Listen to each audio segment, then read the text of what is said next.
Bueno, los que estuvieron acá la semana pasada recuerdan el tema que vimos, lo imposible puede ser posible. Habíamos visto la semana pasada que cuando tenemos un sueño generalmente se sigue como un patrón, que lo hemos visto en la Biblia a través de la vida de muchas de las personas de la Biblia, pero aquí tomamos un ejemplo que fue David. Entonces, ¿qué vimos cuando pasa un sueño? Primero te haces consciente de ese sueño. Entonces, ¿qué pasa? Cuando nos hacemos conscientes de ese sueño, ese pensamiento o esa como inclinación que Dios ha puesto en nuestro corazón, nosotros primero tenemos que trabajar diligentemente, seguir haciendo lo que estábamos haciendo. No nos podemos desesperar porque no vemos que las cosas cambian, porque Dios trabaja tras bambalinas y estamos calificados para hacer lo que Dios quiere que hagamos, así nosotros creamos que no lo estamos. La siguiente parte es que siempre un sueño tiene un opositor, que entre más grande el sueño, más grande la oposición. ¿Qué tenemos que hacerle frente a la lucha que tenemos delante del sueño? Tenemos que recordar que el poder de Dios siempre es más grande que las dificultades que encontramos. Entonces, eso fue lo que vimos la semana pasada. Ahorita vamos a ver, sigue la que sigue, es que siempre me queda al contrario. La anterior, ve la que sigue, es que siempre me quedan trabadas. Entonces ahorita, todavía no. Vamos a ver tolerar dificultades. Es primero que aprender a rendirse. Entonces vamos a ver tolerar dificultades. Entonces ahora sí sigue. Bueno, ustedes alguna vez, no sé si ustedes son padres o madres de familia, ¿han ido en carro alguna vez a un viaje largo con unos niños? ¿Cuál es la pregunta que los niños siempre hacen?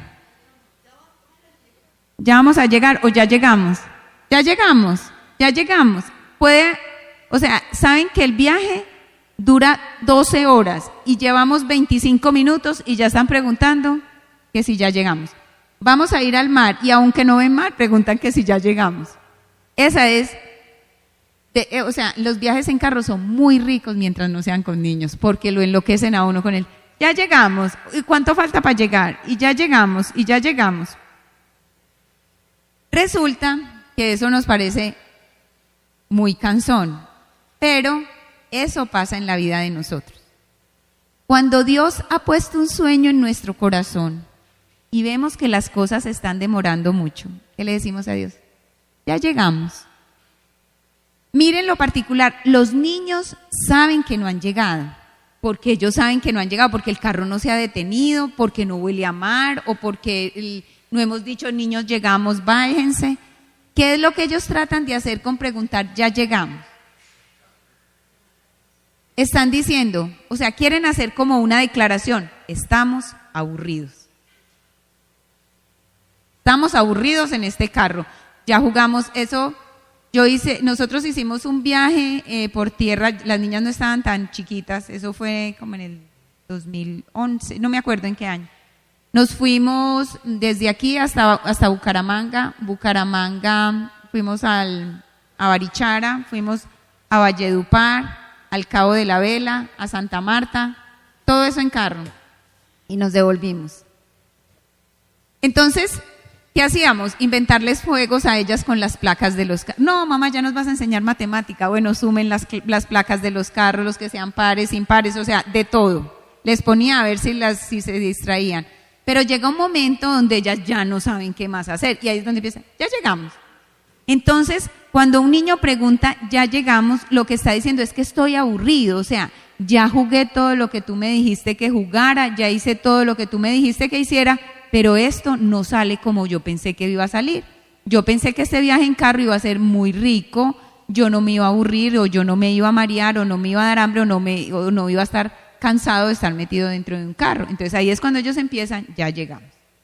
De la misma forma nos pasa a nosotros cuando vamos en la consecución de un sueño o de una meta o de una idea que tenemos en nuestra mente que creemos o sentimos que Dios la ha plantado en nuestro corazón.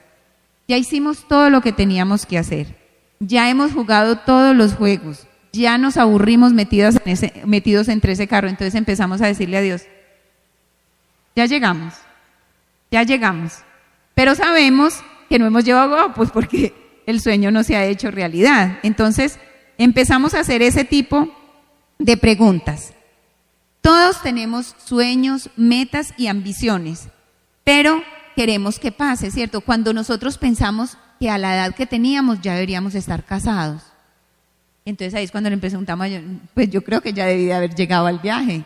Usted me prometió, o sea, yo sentí en mi corazón que yo iba a ser una persona casada porque ya tengo 40 años o 42 o 37, bueno, lo que sea, y yo siento que a esta edad yo ya debería estar casado, tener un hogar. ¿Qué es lo que pasa? Ya llegamos. O tener hijos, o tener una profesión. Hay tantas cosas que uno desea y que quiere en un momento determinado, y cuando sentimos que eso es el sueño de Dios para nosotros, pero llega esa edad o ese momento y no lo hemos adquirido, ahí es cuando empezamos a decirle, ya llegamos. Bueno, vamos a ver que como estábamos haciendo la comparación con David, entonces ya vimos que David era un pastor de ovejas que en su mente no tenía para nada ser el rey de Israel. Un día lo llaman, estaba por allá, ni siquiera lo invitaron a una cena, y lo llamaron y dijeron, venga David, que usted lo invitaron donde su papá, venga porque allá lo necesitan. Él llega allá y le dice Samuel, usted va a ser el próximo rey de Israel. Él se debe morir de la risa. No, vea, Saúl está vivo. Saúl tiene un hijo que se llama Jonatán. Entonces, ¿dónde queda David para ser rey? No, él no, eso no lo ve por ninguna parte. Él se devuelve a cuidar sus ovejas, a trabajar diligentemente. Pero cuando David peleó contra Goliat, David pasó de ser un don nadie a ser el astro de la pantalla. O sea, el más en Israel. Imagine que era tanto que le hicieron cantos y se los cantaron a él cuando iba, después de que él derribó a Goliat, se fueron para Jerusalén, y cuando iba entrando la gente compuso cantos y se los cantaban a él. Y le iban diciendo, Saúl mató a 1000 y David a 10,000. O sea, entonces lo subieron hasta lo más arriba, bailaron para él, todos estaban emocionados. Estaba emocionado hasta Saúl. Mira, está tan emocionado Saúl que le dijo, cásese con mi hija. Entonces, cuando llegaron al palacio, ustedes se imaginan, David dijo, esto como que se iba a hacer realidad. Ya me están aclamando, me bailaron, me dieron la hija del rey. Yo como que esto, como que sí se va a hacer realidad. Entonces David ya empezó a convencerse que era posible que él fuera el rey de Israel. Y empieza a acomodarse y ya como a imaginarse ya con la corona, ya casi pues sentado allá en el trono donde estaba Saúl. Y todo iba supremamente bien, como nos pasa a nosotros muchas veces. Una persona que soñaba tener un bebé, le entregan su prueba de embarazo, está embarazada. Aquella persona que tiene un cáncer y va donde el médico y le dijo, tranquilo que no tiene metástasis. Cuando de pronto encuentras a esa persona que te gusta y ella te hace como ojitos y tú dices, esto va como por buen camino. En ese momento tú sientes lo mismo que sentía David cuando estaba en ese palacio. Pero resulta que un día las cosas empezaron como raras. Y él empezó a ver a Saúl como raro, como mirándolo feo y como no queriendo estar como cerca de él. Cuando de pronto David le tocaba con el arpa a Saúl para calmarle su espíritu. Cuando de pronto estaba el pobre David tocando con el arpa, cuando coge Saúl una lanza y ¡pum!, que se la tiró a David. Y David dijo, esto está poniéndose maluco. Y aparte de eso, acuérdense que Saúl tenía un hijo, Jonatán, y Jonatán se hizo muy amigo de David, y fue y le dijo, David, mijito, resulta que mi papá está muerto de los celos de usted y lo quiere matar. O sea que es cuando nosotros va ese sueño en ascenso y de pronto, ¿qué pasa? Se me vuelve a reactivar el cáncer, tengo un aborto, aquel que me hacía ojitos y caritas decidió ser mejor amigo mío, que porque no hay la química suficiente.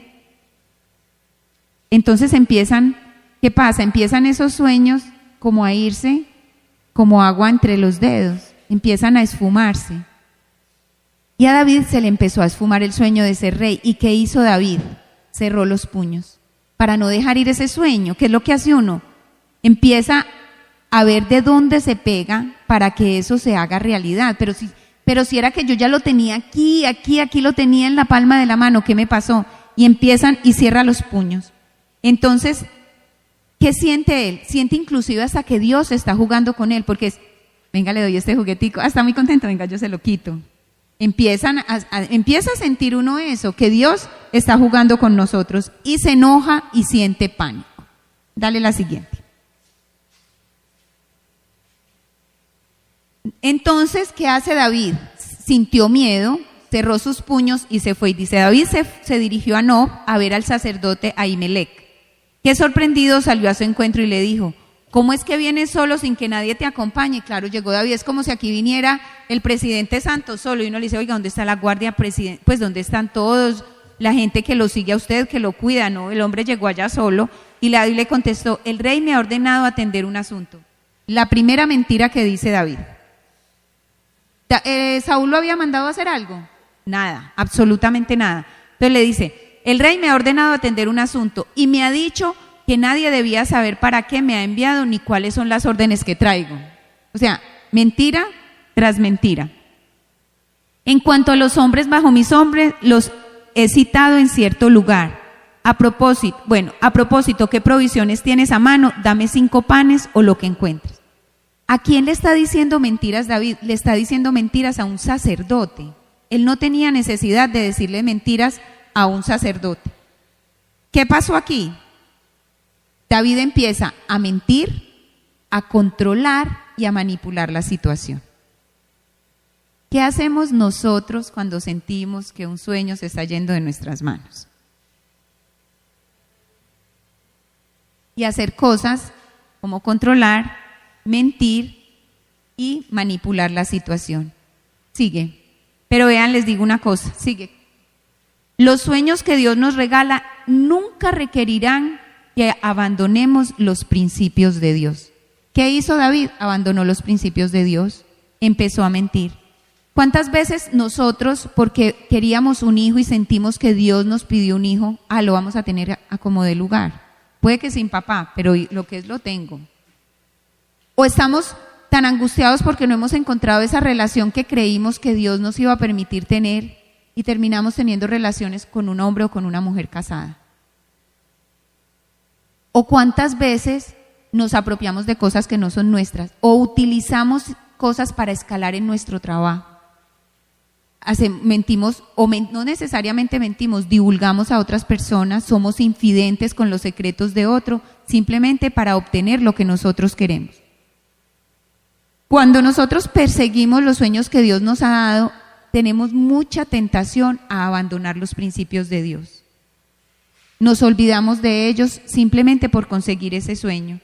Y la tentación viene de todas partes. ¿Por qué? Porque nosotros deseamos con tanta fuerza ese sueño que lo queremos conseguir a como dé lugar. Sigue. David le dijo a Ahimelech, ¿tienes a mano una lanza o una espada?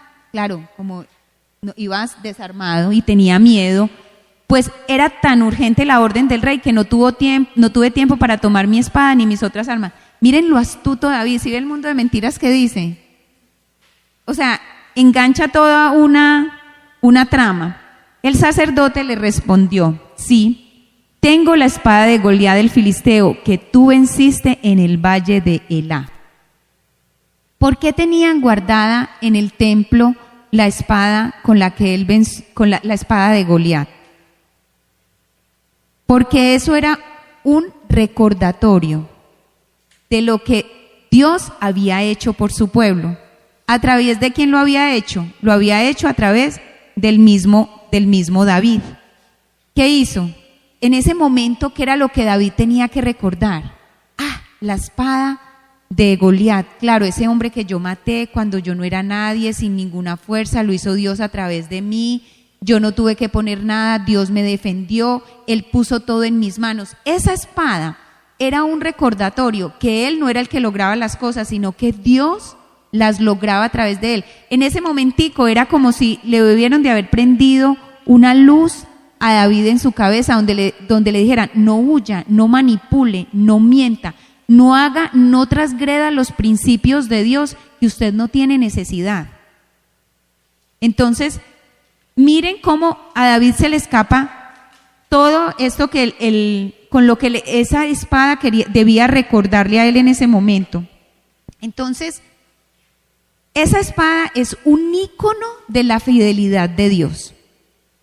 Yo quiero que ustedes piensen, ¿ustedes tienen en su vida íconos de la fidelidad de Dios? Yo creo que nosotros tenemos muchos íconos de la fidelidad de Dios, pero cuando vivimos momentos de dificultad o que no conseguimos nuestro sueño, nos pasa como a David, que se nos olvida. Mire, un ícono puede ser un trabajo, puede ser un carro, así sea un checherito, pero yo le pedí un carro a Dios.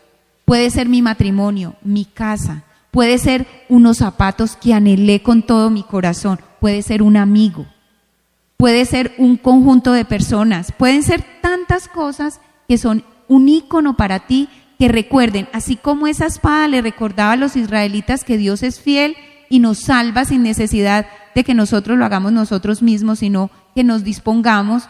¿Qué íconos tienes tú en tu vida? Que te recuerden la fidelidad de Dios. Tus hijos pueden ser también un ícono, tu esposo o tu esposa. Miremos la anterior. Mire que la después, es que la anterior la puse, eso. El Señor, miren que David recordó ese ícono cuando fue a destruir a Goliat.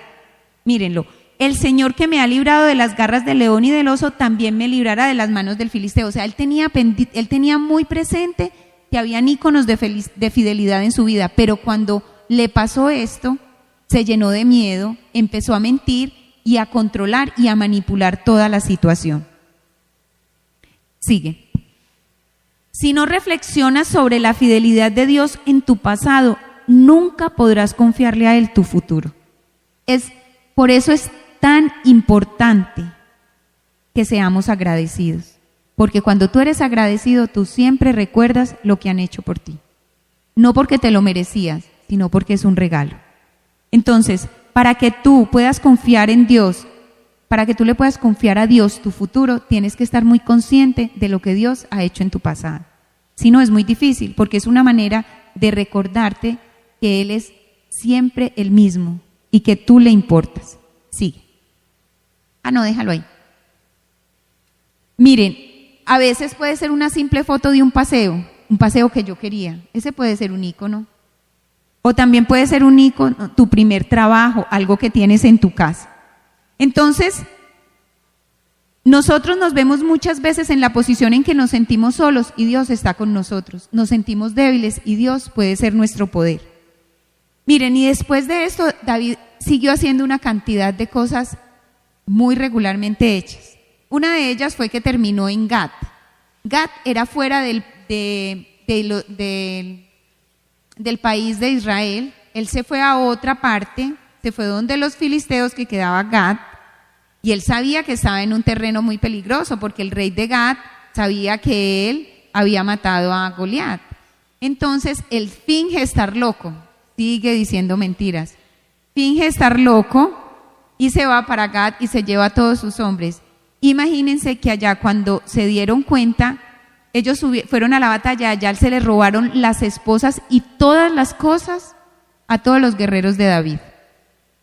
O sea, el hombre seguía diciendo y diciendo y diciendo mentiras, tratando de manipular la situación, pero no recordó que hubiera hecho lo mismo que cuando Goliat fue y dijo: como Dios me ayudó a matar un oso y un león, soy capaz de hacerle frente a Saúl de la mejor manera.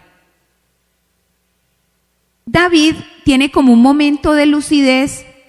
Resulta, yo les conté que, entonces imagínense que Saúl se dio cuenta que David había ido donde Ahimelech, y va donde él y le dice: venga, Ahimelech, por acá estuvo David. Y él, pues, como él pensaba que David le dijo que estaba en una misión, le dijo: sí, aquí estuvo. Sí, ¿cómo así? Le dijo: sí. ¿Y usted qué le dio? Le dijo: no, le di 5 panes y le di de beber. ¿Cómo así? Le dijo: y le regalé también la espada de Goliat, porque él me dijo que necesitaba un arma. Entonces Saúl se enfureció, mató a Ahimelech con toda su familia y mató a 85 sacerdotes con toda su familia. ¿Quién era el responsable? David. Sobre David estaba eso, porque David le mintió a Ahimelech. Resulta que se salvó un hijo de Ahimelech y él fue y buscó a David y le contó todo. Y la siguiente. Y David respondió: yo tengo la culpa de que hayan muerto todos los miembros de tu familia. Imagínense cómo sería lo que sentía David. Miren, ¿saben una cosa? Que yo estudiando esto, yo decía, o sea, David era un hombre conforme al corazón de Dios y se equivocó mucho. David se equivocó mucho. Se equivocó en la crianza de los hijos. Impresionante. Bueno, entonces, en nuestra vida, cuando sentimos que nuestros sueños se nos están yendo de las manos, ¿cuál es nuestro patrón de conducta? Porque seguramente nosotros tenemos una manera de responder a eso. ¿Cuál puede ser? ¿Piensas en mentir, en manipular? Otras personas piensan en beber, otras en tomar pastillas para dormir. O uno se pone en modo venganza y se desquita hasta con él, como dicen, acabó hasta con el nido de la perra. O le das la espalda a Dios porque como sientes que Dios está jugando contigo, ¿cuál es tu patrón? Yo quiero que tú te preguntes, o sea, nosotros nos decimos, ¡ah, David! Pero uno hace unos pequeños homicidios.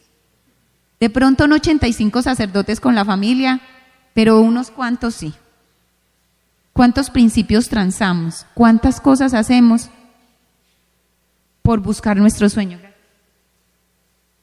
Y eso cuesta trabajo darse cuenta porque ser conscientes de sí mismo es muy difícil. O sea, darnos cuenta verdaderamente quiénes somos nosotros. Entonces, cuando nosotros sentimos que los sueños se nos escapan de las manos, nosotros creemos que nuestra vida está fuera de control. Pero resulta que es que nosotros no tenemos el control, pero Dios sí lo tiene.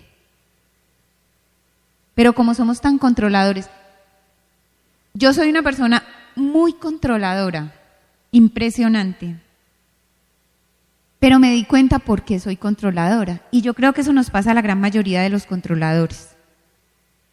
Que queremos manipular el presente para tener un futuro predecible, en el cual tú no vayas a sufrir. Y resulta que es que predecir el futuro solo lo hace Dios, nosotros no somos capaces. Porque lo que va a pasar tiene que pasar, así tú lo forces, así tú hagas lo que sea, lo que va a pasar, va a pasar. De pronto si David no hubiera puesto a hacer todo eso, hubiera sido rey a los 2 años. Y fue como a los 13, seguramente, porque la situación como él la enfrentó, no la enfrentó de la manera adecuada. Y tuvo que vivir todo esto. Una de las mayores ilusiones que enfrentamos en la vida es la ilusión de controlar. Y puede ser muy peligrosa porque la tentación es que queremos controlar los resultados porque queremos ganar. Queremos estar en lo correcto. ¿Qué hace uno? Uno se imagina o sueña o piensa o siente o verdaderamente tiene la certeza que Dios le dio un sueño o una idea en su corazón y usted trata de llevarlo a cabo a la manera suya.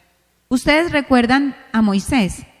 Moisés sintió que él era el liberador del pueblo de los hebreos. Él sintió eso. ¿Pero qué hizo? A la manera de él. Y fue lo primero que hizo fue matar a un egipcio. Y le dijeron, esa no es la manera. Mira el favor y se va por allá. 40 años al desierto. Porque él lo hizo a su manera. No esperó la dirección de Dios. Y así y nosotros somos Moisés y somos muchos David. Bueno, sigue. Nosotros vemos la espera como una pérdida de tiempo, pero en la economía de Dios nunca es pérdida, porque ahí es donde somos formados y moldeados. Y resulta que es que Dios no está interesado en darnos gusto, Dios está interesado en formar nuestro carácter. Entonces, para Dios la espera es una ganancia y para nosotros es una pérdida de tiempo. Dale. Hay una diferencia entre una espera pasiva y una espera activa. Primero, en una espera activa, ¿qué hacemos nosotros? Recordar constantemente la fidelidad de Dios. ¿Y cómo la recordamos? Con los íconos que yo les dije, teniendo muy presente esos íconos. La segunda es responder con gratitud. Cuando tú te das cuenta que lo que tienes a tu alrededor es gracias a Dios, vas a tener una actitud más positiva frente a las cosas y vas a poder darte cuenta hacia dónde quiere Dios que te vayas. Porque cuando tú no tienes gratitud, sino que estás aburrido con lo que tienes, la negatividad no te deja ver más allá. Las personas negativas nunca encuentran una salida a un problema. Las personas positivas siempre tienen la mente más abierta. Entonces, responder con gratitud es tener contentamiento con lo que tengo en el momento y permanecer rendido, o sea, hágase tu voluntad. Y eso es lo que vamos a hablar a continuación. ¿Qué es el cuarto punto? Aprender a rendirse. Aprender a rendirnos. ¿Qué pasa si perdemos nuestro sueño? El sueño de estar casados, el sueño de tener hijos, el sueño de tener un trabajo, el sueño de tener amigos, el sueño de tener una casa propia, el sueño de que los hijos estudien, el sueño de que mi mamá se sane, mi papá. Tantos sueños que podemos tener nosotros. ¿Qué pasa si ese sueño se pierde? Frustración podemos sentir. Exactamente. Todos respondemos diferente cuando sentimos que un sueño se desvanece. Todos, porque todos tenemos diferentes cosas en nuestro corazón. Ahorita vamos a ver, ahorita vimos una manera como David respondió cuando sintió que su sueño se desvanecía. Ahorita vamos a ver otra manera porque ya es un David un poquito más mayorcito. Ya es rey, ya está más centrado en años. Entonces, ustedes saben que los golpes, la vida, el tiempo y todas esas cosas nos hacen cambiar la perspectiva de la vida. Un mensajero fue a decirle a David que, les voy a contar una historia. David tuvo muchos hijos.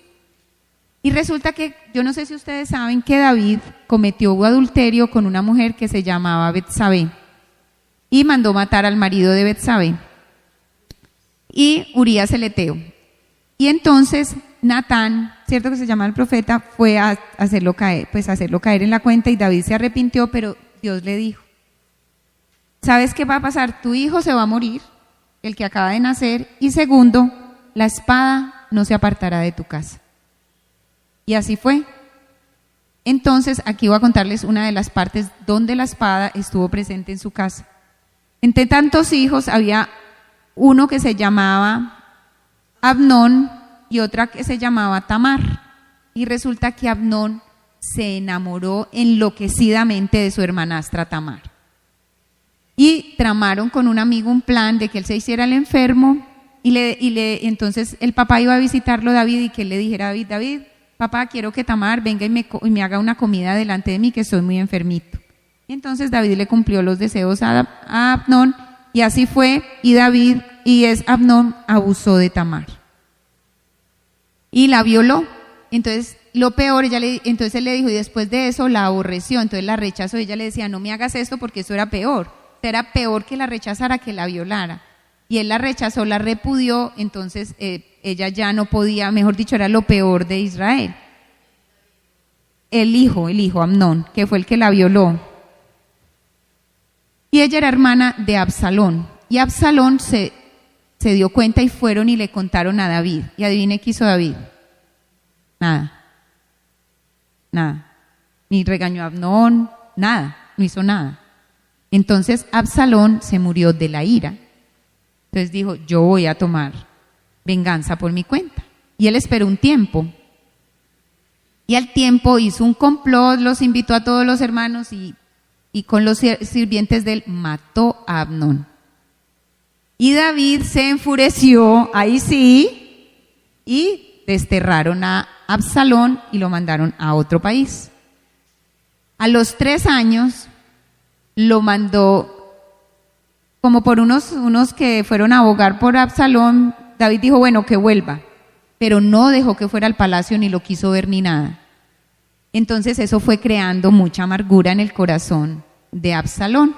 Y entonces Absalón empezó a urdir un complot contra su papá y se sentaba todos los días en la puerta de Jerusalén y se sentaba y le decía a la gente que iba a ir a llevarle algún asunto para que David resolviera y le decía, ¿cuál es el asunto que tú tienes? ¿Qué pasó esto? No, mira, yo te voy a decir, tú vas a hacer esto. No vayas a ir donde mi papá porque mi papá te va a poner a hacer otra cosa completamente diferente. Y entonces se fue ganando el aprecio de todas las personas y llegó a un punto donde se tomó Jerusalén. Y entonces fueron unos mensajeros a decirle a David que los israelitas estaban haciéndose partidarios de Absalón. Entonces, ¿qué hizo David? Siguiente. Pero el rey le dijo, entonces David cogió su maletica, cogió a sus esposas, dejó las concubinas en el palacio que cuidaran el palacio. Es que David era tremendo, esposas, concubinas, de todo. Dejó a las concubinas que cuidaran el palacio y él se fue con sus esposas, sus hijos y una cantidad de, pues los que estaban con él y se fue. Dijo, no, pues si este hombre me va a venir Absalón lo quería derrocar, entonces yo me voy. Entonces mire cómo entrega su sueño. Miren, cómo entrega su sueño. Entonces aquí dice, pero el rey le dijo a Sadoc, lleva el arca de Dios de vuelta a la ciudad, porque el sacerdote se fue también con el arca detrás de David. Y entonces David le dijo, lleva el arca de Dios de vuelta a la ciudad, pues si el Señor me favorece, hará que yo regrese y vea el arca y el lugar donde este se halla. Pero si me dice que no le agrado, aquí me tiene, que haga conmigo lo que mejor le parezca. Mire tan diferente David al David que vimos ahorita. Dijo, pues si tengo que dejar de ser rey, lo voy a dejar de ser. Si esa es la voluntad de Dios, yo me voy tranquilo. Imagínense que en el camino empezó una persona a maldecirlo, que era una persona de la familia de Saúl. Y empezó a maldecirlo, maldito de todo. Entonces uno de los sirvientes le dijo, rey, lo matamos. Y él dijo, no, seguramente Dios necesita que yo escuche todas estas maldiciones y que yo sea maldito. No lo maten, déjenlo. Y se fue todo el camino, un rosario de maldiciones y ellos para adelante y el hombre tranquilo. Entonces miren cómo tantas cosas que le habían pasado a David lo han hecho un hombre muy diferente. ¿Qué hizo? Se sometió a la voluntad de Dios. ¿Se rindió? ¿Sí o no? Rindió su sueño, se entregó. Y resulta que entonces un consejero, ellos urdieron ahí unas cosas y finalmente en batalla terminó muerto Absalón. El rey se afligió muchísimo y regresó otra vez a Jerusalén, volvió y vio el arca allá en Jerusalén. Miren lo que pasa cuando uno renuncia a un sueño. Puede ser que Dios ponga uno más grande en tu corazón. Lo que pasa es que uno cree que el sueño que uno tiene es el sueño que tiene que ser. De pronto sí fue el que Dios plantó, pero de pronto Dios quiere que renuncies a él porque tiene otro mejor para darte.